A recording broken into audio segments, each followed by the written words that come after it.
अस्सलाम वालेकुम जी, मैं हूं ज़िया बलोच। सामीन, साबिक पाकिस्तानी क्रिकेट टीम के कप्तान रमीज राजा ने कहा था कि इमरान खान अनप्रिडिक्टेबल है।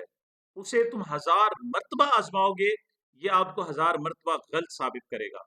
और ऐसा ही हो रहा है जनाब। खान साहब ने एक जेल में बैठे हुए एक मास्टर स्ट्रोक खेला है और सारे लोग परेशान है कि हो क्या गया जनाब। आज तीन अहवाल का आपसे बयान करना है जनाब। पहला तो मिस्टर नियाजुल्लाह नियाजी एडवोकेट ने किस तरीके से अपनी बॉल खेली। दूसरा, गोहर अली खान के साथ क्या हुआ, उनके घर किस तरीके से छापा मारा गया। और ये बैट से बैट्समैन कहाँ से निकल आया। मुख्तसर वक्त में इंशाल्लाह मैं आपको बताता हूँ, क्योंकि एक लाइव स्ट्रीमिंग है अभी जनाब काजी साहब की तरफ से मजीद बहुत सारी खबरें आ रही हैं। सबसे पहले हम डिस्कस करते हैं नियाजुल्लाह नियाज साहब को। आज सारा दिन आपने देखा कि सुप्रीम कोर्ट में जो चीफ चीफ साहब का स्टाइल था वो बड़ा डिफरेंट था। मतलब वो टू दी पॉइंट। वो कहते मैंने सिर्फ बैरिस्टर अली जफर से बात करनी है, साथ गौहर अली खान साहब खड़े हुए थे। वो जब भी कोई बात करते तो वो उनसे बात करने से इनकार कर देते। वो कहते हम आपसे नहीं बात करें, वो कुछ बताना उनसे भी पूछ। तो वो कहते नहीं, आप बैरिस्टर अली जफर को बताएं, बैरिस्टर अली जफर हमें बताएंगे, हम आपके मुंह से नहीं सुनना चाहते। अब जब इस किस्म का एक सीनियर वकील हो, एक पार्टी का हेड है, आप जब उससे इस तरह लाताल्लुकी करेंगे, इस तरह का बिहेव उसे करेंगे, उसे आप अछूत जानेंगे, उससे जनाब बात करना मुनासिब नहीं समझेंगे, अपनी तौहीन समझेंगे, अदालत की तौहीन समझेंगे, तो ठीक है। बैरिस्टर गोहर अली तो नहीं बोले, लेकिन आज बैरिस्टर नियाजुल्लाह नियाजी जो है वो बोल पड़े। अच्छा, बैरिस्टर नियाजुल्लाह नियाजी तमाम इस इलेक्शन प्रोसेस के जो पीटीआई का इंटरनल इलेक्शन था उसके वो चीफ इलेक्शन कमिश्नर थे। तो कई मरतबा उन्होंने कहा जी बताने की कोशिश की, नहीं नहीं नहीं, मुझसे बात ना करें, उनको बताएं, वो मुझे बताएंगे।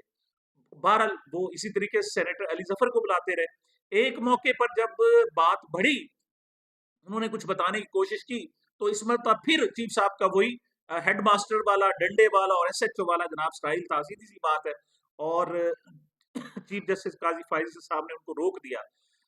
इस मरतबा जनाब बैरिस्टर नियाजुल्लाह नियाज साहब का जो सबर है वो जवाब दे गया। वो खैर वो गए, उन्होंने कहा जी मैं नहीं बताना है इनको, मैं नहीं बताना है तो बात आप तक पहुंचनी है, लेकिन आप मेरे साथ ज्यादती कर रहे हैं। और जब उन्होंने इस तरीके से बात की तो उन्होंने कहा देखें जी बैरिस्टर अली जफर साहब, ये क्या जनाब किस तरीके से बात, ये तो जो अदालत की डिग्निटी है उसको जनाब कम करने की कोशिश की जा रही है। बहरहाल बैरिस्टर नियाजुल्लाह नियाज साहब वहां से गए, उन्होंने कहा जी सिर्फ मेरे साथ आप ये सलूक नहीं कर रहे, मैं 3 साल आपके सामने पेश होता रहा हूँ। यानी सुप्रीम कोर्ट के वकील हैं, सुप्रीम कोर्ट के वकील की एक इज्जत होती है, ऑनर होती है, फिर उम्र की भी जनाब ऑनर होती है। उनसे बार बार पूछा गया जनाब कि ये कब पीटीआई में शामिल हुए थे, उन्होंने बताया 2009 में शामिल हुए थे। ये तो कल के हैं जनाब, उससे पहले के लोग क्यों नहीं है जनाब, उन्होंने क्यों नहीं इलेक्शन कंडक्ट कराया। जब इस किस्म के सवाल किए जाएंगे तो अगले की डिग्निटी भी कम होती है, अगले की इज्जत और वकार में भी कमी महसूस होती है। और पूरा पाकिस्तान क्या पूरी दुनिया देख रही है कि किस किस्म का सलूक किया जा रहा है। बारह बैरिस्टर नियाजुल्लाह नियाज साहब ने कहा कि आप मेरी सिर्फ तस्दीक नहीं कर रहे, बल्कि मेरा बेटा आपके पास एक जुडिशियल क्लर्क का जनाब आपके पास इंटरव्यू देने के लिए आया था, आपने उससे भी पीटीआई के सवाल किए थे, और ये कहते हुए चले गए। बहरहाल एक बदमजगी सी किसी हद तक पैदा हो गई। और जो पीटीआई के जनाब बुकला है वो पहले ही, उनके लोग पहले ही कहते रहते हैं कि हमसे जनाब अच्छा सलूक नहीं हुआ, नहीं होता, लेकिन आज कुछ उधर से भी आया और अजीब सी सूरत हाल पैदा हुई।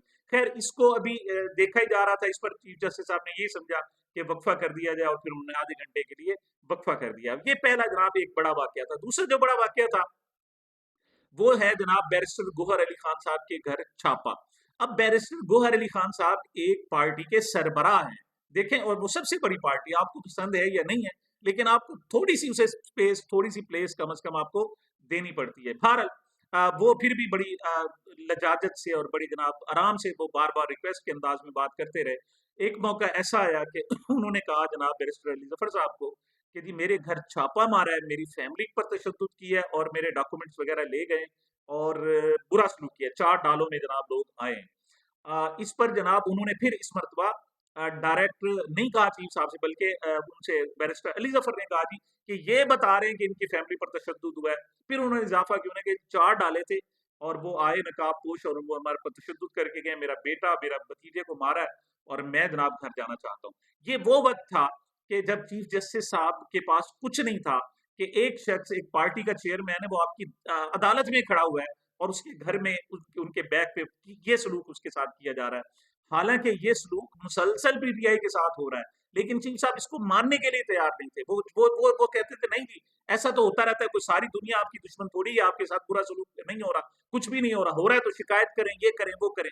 अब ये एक ऐसा मौका था कि जब चीफ साहब खुद जनाब उस माहौल में उसमें मौजूद थे और बैरिस्टर अली गौहर पर बहरहाल ये हुआ।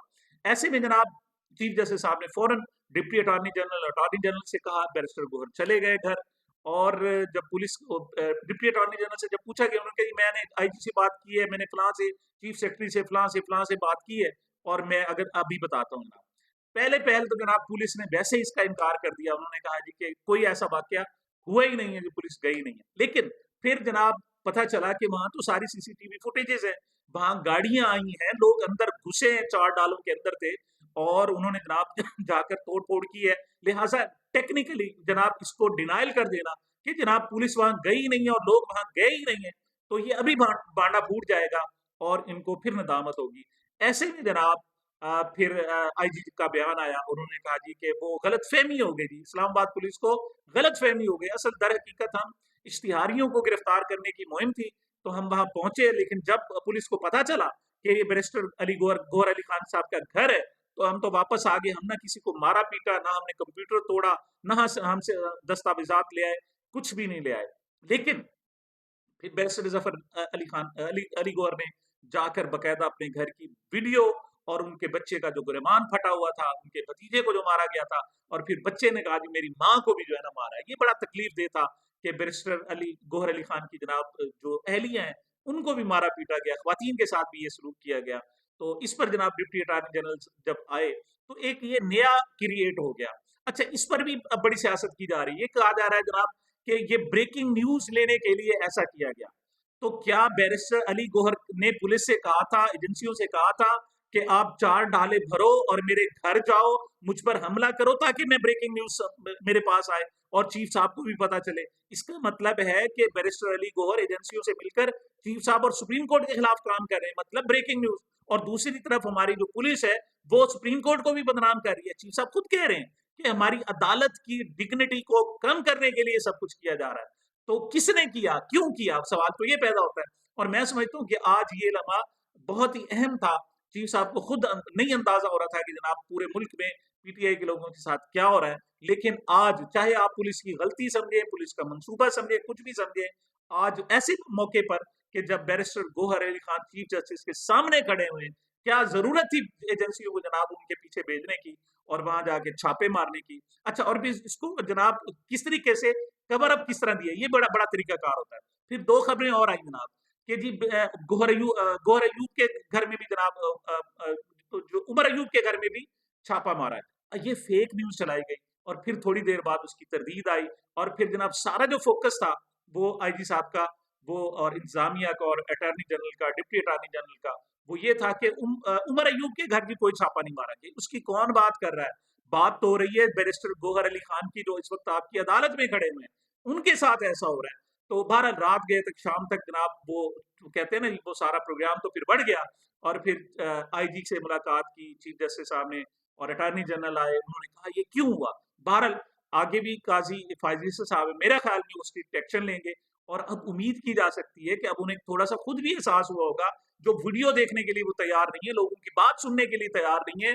जब उन्हें आकर लतीफ खोसा साहब कहते नहीं, हम पर जमीन तंग कर दी गई है, हमारे लोगों को उठाया जा रहा है, और जो लोग ऑर्डर दे रहे हैं एमपीओ के तहत, वही हमारे रिटर्निंग अफसर है, और ये सारा कुछ किया जा रहा है। तो उस वक्त चीफ साहब उनकी बात सुनने के लिए तैयार नहीं है। लेकिन अब चूंकि उनकी आंखों के सामने और ये सब कुछ हुआ है, तो अब शायद सुनाई दे। और ये कहना कि जनाब इस पर ये बैरिस्टर गौहर अली खान ने ब्रेकिंग न्यूज लेने के लिए किया है, ये भी एक, इस पर भी खोज लगना चाहिए कि पुलिस ने ऐसा क्यों मौका प्रोवाइड किया कि चीफ जस्टिस साहब को, अदालत को वहां सारी अजीब सी नाखुशगवार सूरत हाल का सामना, और बहुत सारे लोगों को शायद शर्मिंदगी का सामना करना पड़ा। ऐसा क्यों हुआ है? ये मामला आगे चल रहा है, इंशाल्लाह आपको अपडेट्स देंगे। बात करते हैं जनाब मास्टर स्ट्रोक की। मास्टर स्ट्रोक खान साहब ने खेला है। हम सारे लोग कह रहे थे कि प्लान बी भी है और सी भी है, प्लान बी और सी की समझ नहीं आ रही थी। और आज आखिरी वक्त में जनाब जब टिकटें बनाने के लिए, टिकटों जमा कराने के लिए थोड़ा सा टाइम बच गया, तो अचानक ऐलान किया गया कि जनाब अब पीटीआई, पाकिस्तान तहरीक इंसाफ, नजरियाती के तहत, जिनका इंतखाबी निशान बैट नहीं है बल्कि बैट्समैन है, बल्ला नहीं है बल्कि बल्लेबाज है जिसने जनाब वो अपना बल्ला उठाया हुआ है और वो खेल रहा है। तो वो जनाब अब पता चला कि ये जो बैट्समैन और नजरियाती का मामला आया था, ये को मेरे ख्याल में 2013 के इलेक्शन में आया था, और उस वक्त इन्हें फिक्र पड़ी थी कि जनाब कोई शख्स आके इस तरह बल्लेबाज भी ले सकता है। तो ये जनाब 10 साल का एक मास्टर स्ट्रोक है जो खान साहब ने आज पता चला है कि वो जो बल्लेबाज का निशान था वो भी पीटीआई के ही चंद लोगों ने अपनी जमात को वहां रजिस्टर्ड कराया हुआ था कि कल को हमें ये ब्लैकमेल ना करें, हमारे इस निशान को मिसयूज ना करें। और वो रजिस्टर्ड जमात चली आ रही थी, और आज इमरान खान साहब ने उसका इस्तेमाल किया है और कहा है जी बैट्समैन के जरिए जनाब आप टिकटें जमा करा दें। लेकिन अभी चूंकि मामला सुप्रीम कोर्ट से ऑर्डर आने हैं, अब इसको देखा जाएगा कि अगर बल्ले की इजाजत मिलती है तो फिर टाइम भी मिलेगा, क्योंकि 7 बजे टाइम तो खत्म हो गया। अगर सुप्रीम कोर्ट टाइम देती है जनाब, बल्ले को एक्सेप्ट करते हैं तो फिर टाइम भी देंगे। लेकिन अगर वो एक्सेप्ट नहीं करते तो खान साहब ने अपने हाथ काटे नहीं है, अपनी मुझसे उन्होंने अपने हाथ में रखी हैं, और उन्होंने मुतबादिल जनाब कागजात जमा करा दिए गए हैं। और उनसे कहा गया है कि अगर आप रिटर्निंग ऑफिसर आपकी ये टिकटें नहीं लेते तो आप वीडियो बनाएं, फौरी तौर पर ईमेल पर शिकायत करें डिस्ट्रिक्ट ऑफिसर को, डिविजनल ऑफिसर को, सूबाई जनाब जो इलेक्शन कमिश्नर है उनको जनाब आप फौरी तौर पर शिकायतें करें, पुलिस में इसका इंदराज कराएं, अपनी वीडियो बनाएं, वीडियो बना के सोशल मीडिया पर दें, और ये सारा का सारा मैटर जो है पीटीआई ने कहा है कि हमें भी सेंटर को भी भेजा जाए ताकि हम इसको ओवरऑल कंपाइल कर सकें। और ये जनाब प्रोसेस देखते हैं अहम है, लेकिन सारा दिन की ये जो 3 वाकयात थे ये बहुत अहम थे। मैंने कहा उस पर बाकी बार पर तो बात होगी, लेकिन ये बातें अवाम तक पहुंचाना जरूरी है। बल्लेबाज का स्ट्रोक 10 साल स्ट्रोक है खान साहब ने खेला है, और आगे देखते हैं कि अब सूरत हाल क्या बनती है। और बहरहाल सल्यूट करना पड़ेगा खान साहब को। खान साहब कमाल हैं आप वाकई जेल में बैठे हुए हैं, लेकिन आपने तैयारी कर रखी है। आपने जिस्म को भी, जान को भी, ज़हन को भी, सब कुछ तैयार कर रखा है। आपके साथ जुल्म हो रहा है, ज्यादती हो रही है, लेकिन आप उसे झेल रहे हैं। तो ये मेरी अब तक की जनाब गुज़ारिशात थी। मुझे मेरे चैनल को अपनी मोहब्बतों और दुआओं में याद रखिएगा। मिलते हैं छोटे से वक्फे के बाद।